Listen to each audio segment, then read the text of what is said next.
गंधर्वों का लोक जागा, ये आया तुम्बरो गंधर्व, ये आया हा हा गंधर्व। भागवत में हा हा गंधर्व की भी कथा है। पंचम दिन इसको आप विस्तार से सुनेंगे। हा हा गंधर्व, ऊ गंधर्व, आओ जी गंधर्व, बैठो जी गंधर्व। चंद्र सोने के पंख वाले गंधर्व, चांदी के पंख वाले गंधर्व, चंद्रमौली गंधर्वाए नमो नमः। एक हमारे गांव में हमारे ताऊ जी थे, चेतराम जी, उनको चंद्रमौली गंधर्व सिद्ध था। बचपन में जब हम उनकी कुटिया में जाते थे, उनके घर में जाते थे, सारे घर में खुशबू आती थी, खुशबू। अरे आज तो ताऊ जी ने पता नहीं क्या कर दिया, हमें क्या पता, खुशबू से कोई लेना देना नहीं हमको।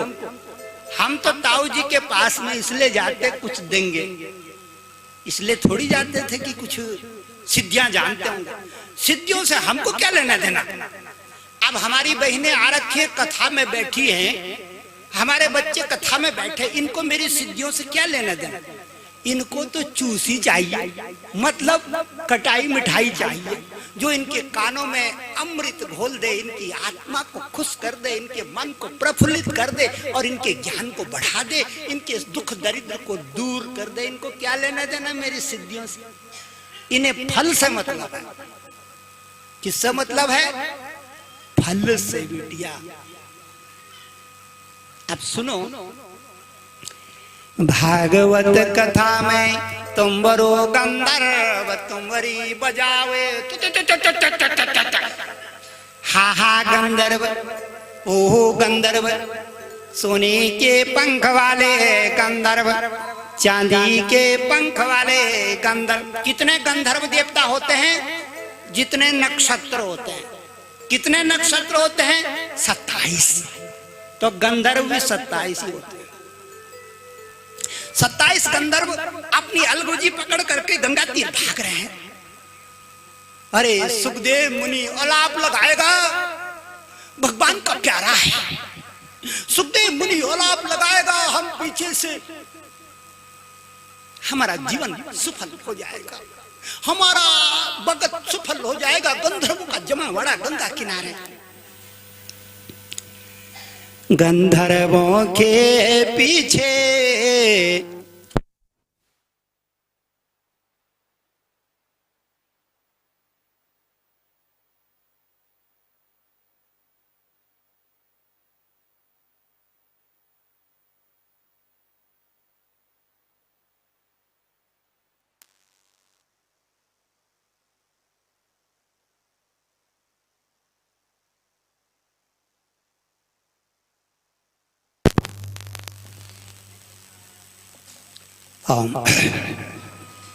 अब सुनो मेरी बहनों, गंधर्वों के पीछे कौन आ रहा है? किन्नरिया रसाल गीतम गायन्ते किन्नरी।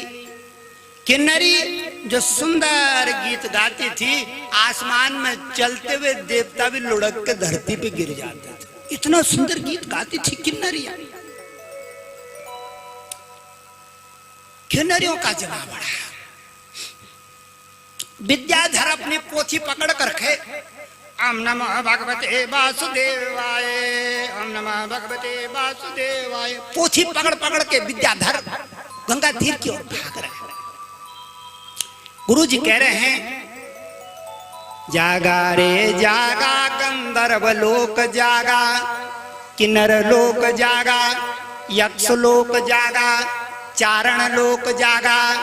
अरे जागा रे जागा, ब्रह्मा जी का ब्रह्म लोक जागा, भगवान शंकर का कैलाश जागा। अरे धरती का मृत लोक जागा और पूर्वजों का गोलोक जागा। पूर्वजों के गोलोक में भी खलबली खलबली। अरे क्या हो रहा है? सुखदेव मुनि भागवत बाँच रहे हैं, गंगा तीर पर पितरों के लोक में खलबली मच गए। गुरु जी कहते हैं, अव्याहते स्थगतये सुरसे दसादे गंधर्व यक्ष नर किन नर नाग लोकान मुक्ताश्चरन्ते मुनिचा रणभूतनाते। भूतनाथ कहते हैं भगवान शंकर के लिए। किसको कहते हैं भूतनाथ? भगवान शंकर भी अपना डमरू पकड़ पकड़ के भासते भासते आज तो मेरे कुल देवता की कथा होएगी गंगा तीर पे। अरे सुन सुन करके सुख पाएंगे। जितना आनंद मेरी बहनों सुनने में है ना, उतना आनंद बोलने में नहीं है। कभी नहीं है उतना आनंद बोलने में जितना आनंद श्रवण में है। जितना आनंद श्रवण। और पुरुषों के बजाय हमारी बहनें अच्छा सुनती हैं क्योंकि उनकी श्रवण इंद्रिय जागृत रहती है। हमारी बहनों के कान छेदते हैं ना, जहां पे कान छेदते हैं यहाँ पे एक इंद्रिय होती है श्रवण इंद्रिय।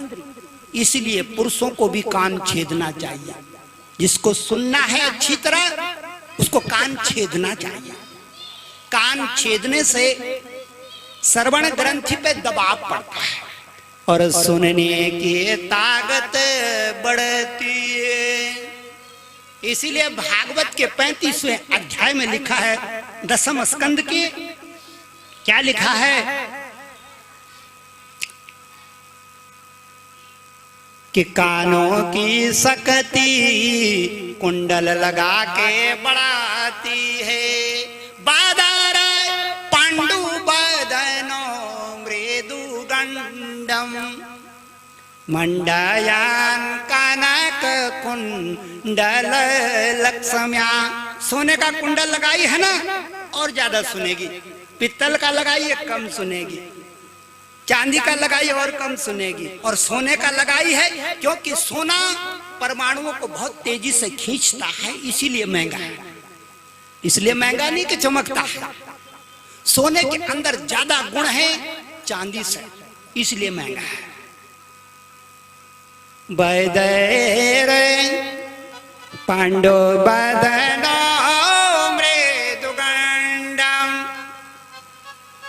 मंडयान कनक कुंडल लक्ष्म्याय।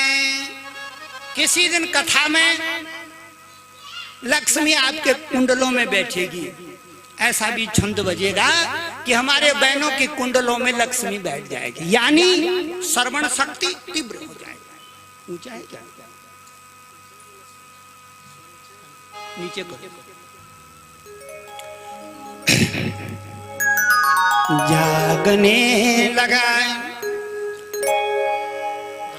जागने लगाया व्याहते स्थगतया।